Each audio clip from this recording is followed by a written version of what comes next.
Aquesta història es diu Tres nobles en un grapat i un soldat enamorat. La història comença així.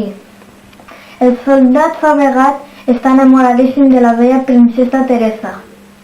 A ella l'ha aparegut un home amb bon rostre, però el rei Pau no. Tres contrincants de Fabregat, Molina, Massa i Montortal, també s'han disposat a casar-se amb ella. Amb l'ajuda del seu amic Mustafà, aconseguirà llevar els tres nobles del seu camí. Es casarà?